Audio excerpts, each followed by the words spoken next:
My name is Leo. I'm 35 years old, and I'm a building superintendent in a city that never sleeps, which is ironic because for the longest time, I felt like I was sleepwalking through my own life. This is the story of how pretending to be engaged to a complete stranger didn't just wake me up, it saved me.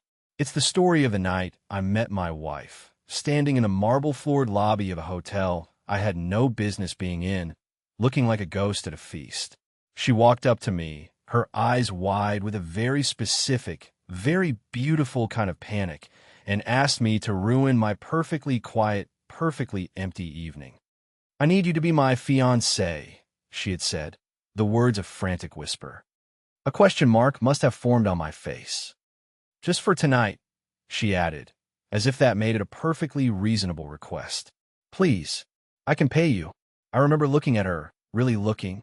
She was wearing a simple dark blue dress that made her stand out against all the glitter and noise of the party spilling out from the ballroom. She wasn't asking for money or for directions. She was asking for a shield. And for a reason I wouldn't understand until much later, my first and only thought was, yes. That is how I met Clara. I didn't know her name yet. I didn't know the weight she was carrying. I only knew that I was about to put a steel washer from my pocket on her finger and lie to a room full of strangers for her. And in doing so, I would finally start telling myself the truth. But to understand why a man who hadn't had a real conversation in months would agree to fake a life with a woman he'd never met, you need to understand where I was. You need to understand the basement. Let me back up. 5 years before that night, my world had been loud. It was filled with the sound of my father's laugh, the clatter of his tools on concrete, the constant, rumbling advice he gave about engines and people. He was a mechanic, a magician with grease-stained hands who believed anything could be fixed if you just had enough patience and the right wrench. He was my best friend. Then, one Tuesday, his heart just stopped. A massive, silent, brutally efficient heart attack. One moment, he was telling a terrible joke under the hood of a vintage Ford. The next, he was gone. And the world went quiet. I inherited his tools, his old truck, and a silence so profound it felt like a physical presence. I took a job as a building superintendent because it felt appropriate. I moved into the basement apartment of the oldest building, a sprawling pre-war giant with secrets in its walls. It was a place for fixing things. Leaky pipes, busted heaters, frayed wiring, things that were broken on the outside, things that had logical, mechanical solutions.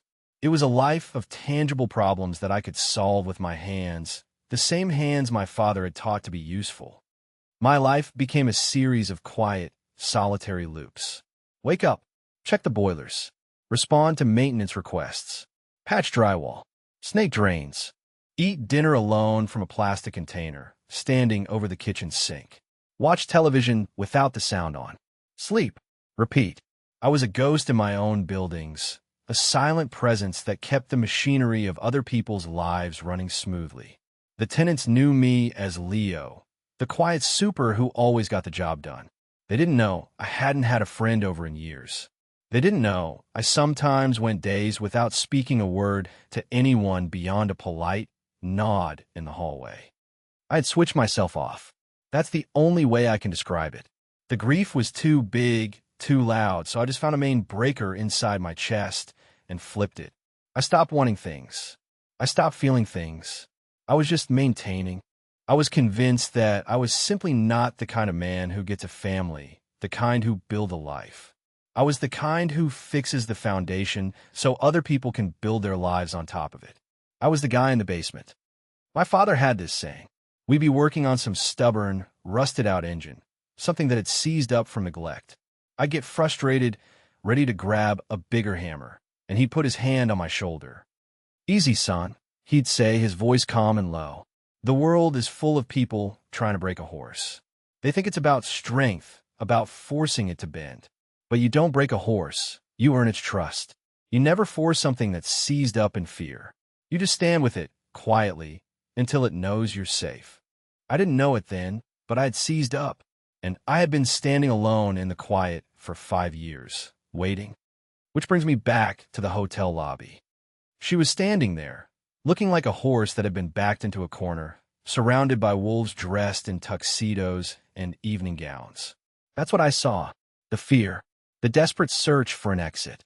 My fiancé, she repeated, her voice trembling slightly. My ex is in there. He's telling everyone. He's making things up. It's my sister's engagement party, and he's trying to ruin it. I just need someone. I need to not be alone for the next hour. I looked past her through the ornate doors of the ballroom. I saw a man holding court, handsome, smiling, a champagne flute in his hand. He had the easy confidence of someone who had never had to fix a leaky faucet in his life. He glanced towards the lobby, his eyes scanning, and for a second they landed on her. The smile didn't falter, but something cold flickered in his gaze. A predator's glance. I turned back to her. Okay, I said. It was the easiest decision I had ever made. Her relief was so absolute it was like watching a string, pulled taut, finally go slack. Thank you, she breathed. Oh my God, thank you. I'm Clara, by the way. Leo, I said. Okay, Leo, she said, taking a deep, steadying breath and shifting into a startlingly practical mode. We need a story. Quick, where do we meet? My mind, so used to schematics and repair manuals, went completely blank. The hardware store. A small, genuine smile touched her lips for the first time. It transformed her face. The hardware store. I like it. Very romantic. I was looking for spackle, and I told you that you were using the wrong kind for plaster walls. I found myself saying, the lie coming surprisingly easily. You needed a flexible compound. And I was so impressed by your knowledge of wall fillers that I agreed to a date, she finished, her eyes sparkling with a flicker of the humor she was probably known for in her real life. What do you do for a living, Leo? I'm a building superintendent. Perfect. Grounded. Capable. She nodded, filing the information away. He'll hate that. Who's he? I asked, nodding towards the ballroom. Julian, she said, and the name sounded like ash in her mouth. We were together for 2 years. He tells a very good story, and he's been telling it to everyone tonight. That I'm unstable. That I'm desperate for money since my failed business venture. He's trying to poison my sister's new in-laws against me. Against my whole family. She looked down at her hands. The thing is, none of it is true. But he says it with such conviction, people believe him. I reached into my pocket, my fingers closing around the familiar, worn steel of a flat washer I'd forgotten was there. A leftover from a plumbing job that afternoon. An idea, born of pure instinct, surfaced. We're engaged, I said, stating it as a fact. We need a ring. I held out the washer. It was absurd. A gray, industrial, quarter-sized piece of metal. It was the least romantic object in the entire building. Clara looked at the washer in my palm, and then she looked at me, and she laughed. It wasn't a loud laugh, but it was real. It was the first real thing I'd felt in that lobby. A washer, she whispered. It's a placeholder, I said, my own lips twitching into a smile. The real one is being custom-made. It's a very complex design. Of course it is, she said, playing along. She held out her left hand. Her fingers were trembling, but she held them steady. I slid the cold, heavy steel washer onto her ring finger. It was a perfect fit. She looked at it, then back at me. Okay, fiancé, she said, her voice a little stronger now. Let's go to a party. Walking into that ballroom with Clara on my arm felt like stepping onto another planet. The air was thick with perfume and the low hum of expensive chatter. Waiters drifted by with trays of champagne. Everything was soft lighting and polished surfaces. It was the absolute opposite of my world of concrete floors and exposed pipes. And then he was there, Julian. He moved through the crowd like a shark, all teeth and charm. Clara, darling, he said, his voice smooth as silk. I was wondering where you'd gotten to. And who is this? His eyes flicked over me, dismissing my simple suit, my calloused hands, my very existence in a single glance. Julian, Clara said, and I felt her hand tighten on my arm. Her voice was perfectly level. This is Leo, my fiancé. The word hung in the air. Julian's smile tightened just a fraction of a millimeter at the edges. It was the only sign that her arrow had hit its mark. Fiancé, he repeated, drawing the word out, making it sound ridiculous. Well, this is sudden. You kept him very well hidden. Forgive me, Leo, was it? We haven't heard a thing about you. We've been keeping it quiet, I said, my voice low. I didn't try to match his energy. I just stated a fact. My father's voice was in my head. You just stand with it. I see, Julian said. He looked at Clara's hand, his eyes narrowing at the steel washer on her finger. A look of genuine, sneering disbelief crossed his face. And what a unique ring. Is that an industrial chic statement piece? It's a placeholder, Clara said coolly, before I could answer. The real one is being designed. It's a complex process. I almost smiled. She was a quick study. Of course, Julian purred. So, Leo, what is it you do? I'm sure it's something fascinating. The condescension was thick enough to cut with a knife. I fix things, I said simply. He waited for more, an eyebrow arched. I didn't offer any. The silence stretched. I was comfortable in silence. It was my native language. He clearly was not. He's a building superintendent, Clara offered, a note of pride in her voice that felt so real it almost fooled me. He manages 3 properties downtown. A superintendent, Julian mused, as if tasting a strange and unpleasant new food. How practical. Well, you two enjoy the party. So lovely to see you looking so stable, Clara. He turned and glided away, leaving a toxic wake behind him. Clara let out a breath she seemed to have been holding for a week. Thank you, she whispered, her head leaning just slightly toward my shoulder. You were perfect. You didn't react. There's nothing to react to, I said. He was just making noise. That's what I did for the next hour. I was her anchor in a storm of polite smiles and veiled insults. We met her sister, a sweet, fragile girl named Lily who looked at Clara with pure adoration. We met Lily's fiancé and his parents, who were clearly trying to square Julian's whispered warnings with a calm, steady man standing next to Clara. We invented our life story for them. We met at the hardware store. Our first date was at a terrible diner that had the best coffee in the city. I proposed on a Tuesday morning over that same coffee because I didn't want to wait another day. Somewhere in the inventing, the strangest thing happened. We stopped inventing and started actually talking. She asked me about my job, about the old building I lived in. I told her about the 100-year-old boiler I called the beast and the family of raccoons on the roof that I was waging a silent, respectful war against. She told me about her dream of opening a small plant nursery, a business she had put on hold. She talked about flowers with a passion that lit up her whole face. I found myself listening, really listening for the first time in years. I was learning the rhythms of her speech, the way she tucked a strand of hair behind her ear when she was thinking. I was coming back to life, one invented memory at a time. If you're someone who believes that a single act of kindness can change everything, that sometimes showing up for a stranger is how you find your own way home, then I hope you'll subscribe to this channel. Because that's what every story here is about. It's about the moment the lights come back on. The turning point of the night, the moment I knew this wasn't just an act of charity for me anymore, happened in a quiet corner of the hotel. We had stepped out of the ballroom for a breath of fresh air, and I saw a little girl, maybe 5 or 6 years old, sitting on a velvet bench, crying her eyes out. She was the flower girl from the party, her fancy dress all askew. Most people walked right by. They were too busy, too important. Clara stopped. "What's wrong, sweetie?" she asked, her voice soft. The little girl held up a sparkly pink ribbon. "It fell out," she sniffled, "and my hair's messy." Clara sat down next to her, completely unconcerned about her own dress or the party she was missing. "Well, we can't have that, can we? A messy flower girl is a very serious problem." She took the ribbon. "Turn around." I stood back and watched. I thought no one else was paying attention, but I was wrong. I was watching, and I saw the real Clara. Not the woman fighting off a venomous ex, but the woman who, in the middle of her own crisis, had an infinite capacity for gentle kindness.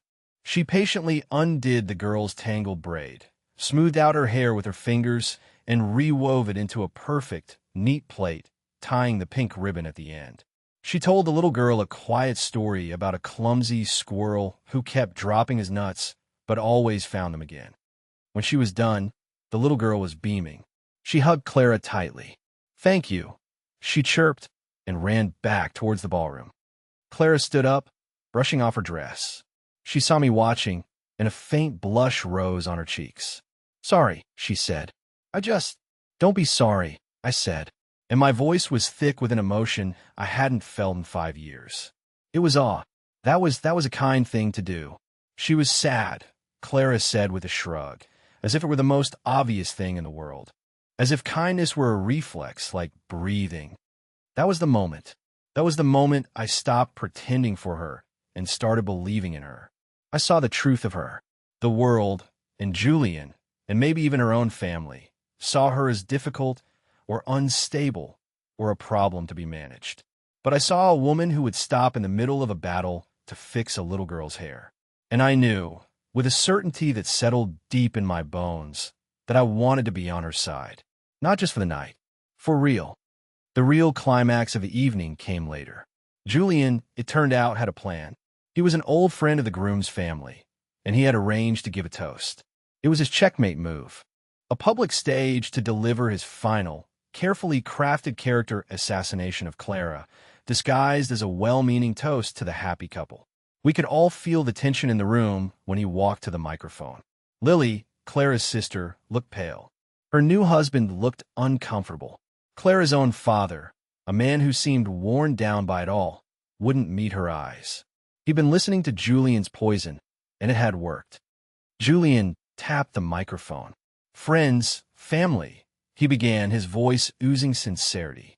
"It is such a joy to be here to celebrate Lily and Tom. I've known this family for years, and I know how important stability and trust are to them." He was looking right at Clara. It was a direct hit. "Family is about protecting each other," he continued, "from poor decisions, from instability. It's about making sure the foundation is strong." I felt Clara flinch beside me. Her hand was ice-cold in mine.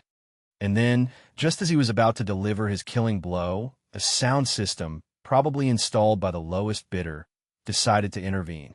A deafening screech of feedback ripped through the ballroom, making everyone jump. The microphone went dead. Julian tapped it. Nothing. He looked flustered, his perfect narrative interrupted by technical failure. He signaled frantically to a hotel employee, who just shrugged helplessly. And in that moment of chaos, my world became perfectly clear. This was my language. This was a tangible problem. I let go of Clara's hand. "Excuse me," I murmured. I walked to the small dais where the sound equipment was set up. It was a mess of wires, a cheap amplifier plugged into a power strip with too many other things. I saw the problem in about 3 seconds. A loose connection on the main input, classic rookie mistake. I knelt down, unplugged it, secured the cable firmly back into its socket, and toggled the power. The small green light on the amp blinked back to life. I stood up and walked back to my seat. The whole thing took maybe 20 seconds. I didn't make a show of it. I just fixed it. The room was quiet. Julian, annoyed but determined, stepped back to the now-working microphone. But the moment had been broken. His momentum was gone.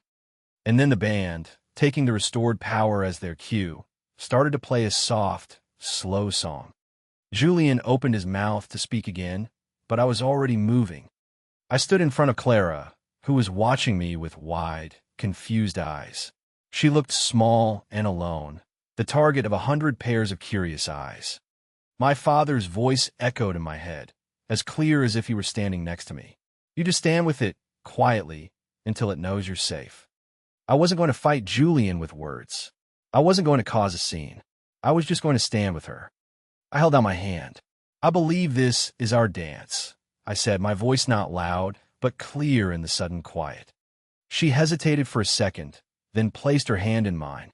I led her to the small, empty dance floor. I put one hand on her waist, and she rested her head on my shoulder, and we started to dance. We were the only ones out there. It should have been awkward, but it wasn't. It was the calmest I had felt in 5 years. We just swayed to the music, two strangers pretending to be in love, while the realest thing in the room was happening between us. My simple, quiet act did what no argument ever could have. It completely deflated Julian's attack. He couldn't give a speech now, not with us dancing right there. He looked petty. He looked foolish. He had tried to create a drama, and I had simply changed the channel. I saw Clara's father watching us, a look of confusion and dawning respect on his face. He wasn't seeing the unstable daughter Julian had described. He was seeing a woman being quietly and devotedly cared for by a calm, capable man. The narrative was cracking. We danced through the whole song. We didn't say a word. We didn't have to. When the music ended, the spell was broken. The party started to buzz again, people moving to the dance floor. The moment of tension passed. We walked off the floor, hand in hand, and nobody bothered us for the rest of the night. Julian was gone. He had lost. Later, we stood outside the hotel, the cool night air a relief. The pretense was over. The job was done. I don't know how to thank you, Leo, Clara said, turning to face me. She was hugging herself against the chill.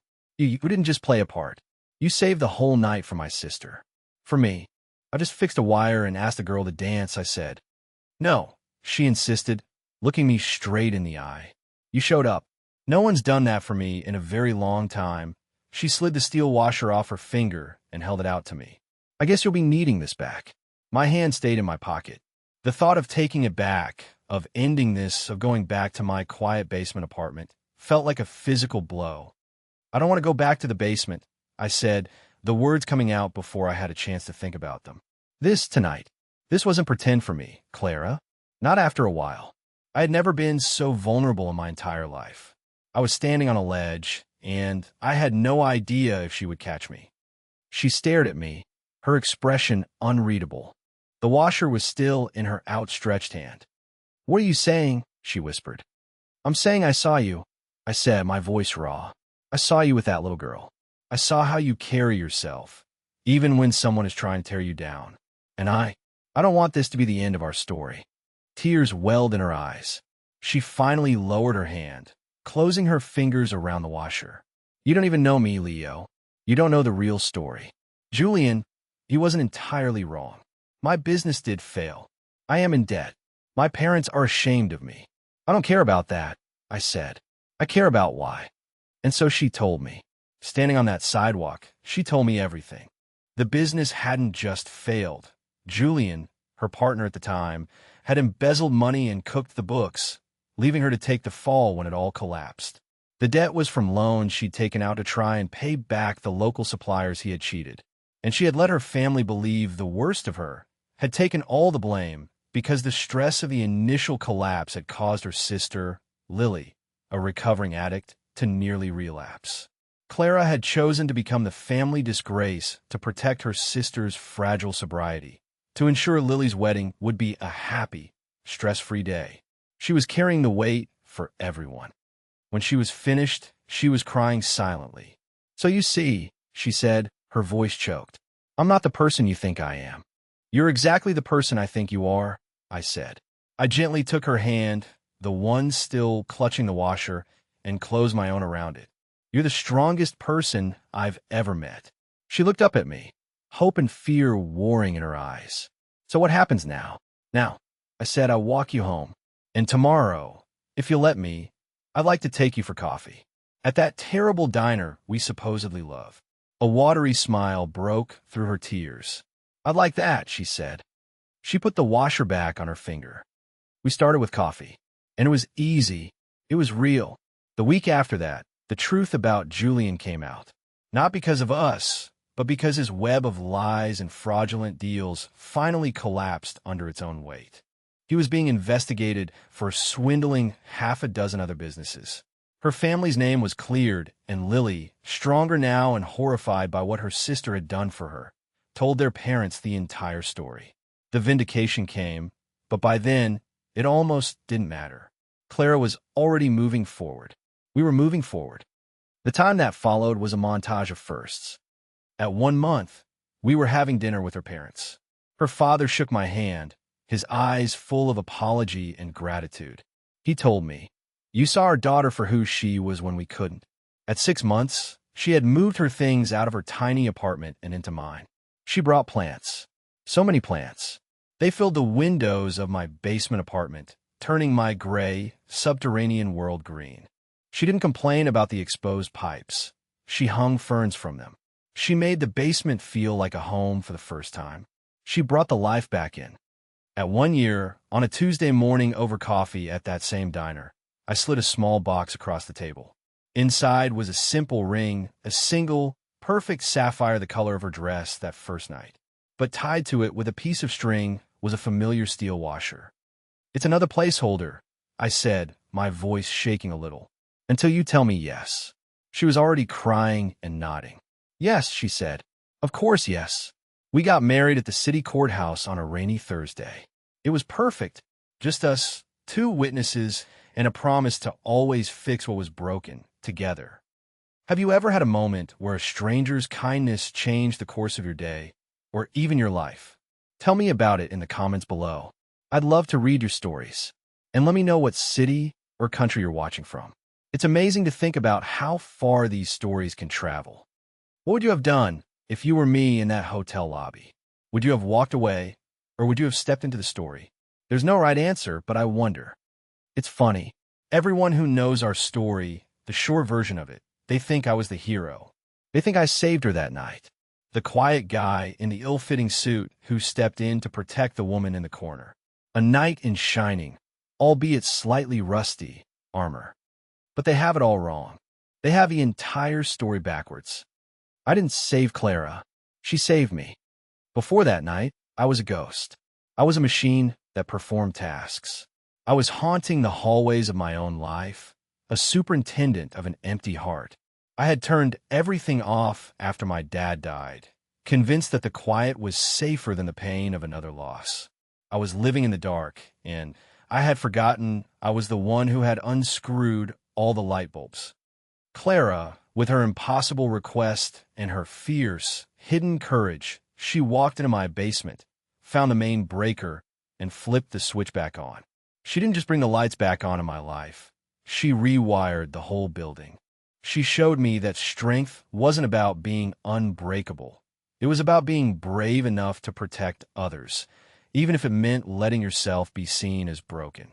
She showed me that kindness is a form of quiet competence, just as useful as any wrench in my toolbox. My dad used to say you don't break a horse, you are its trust.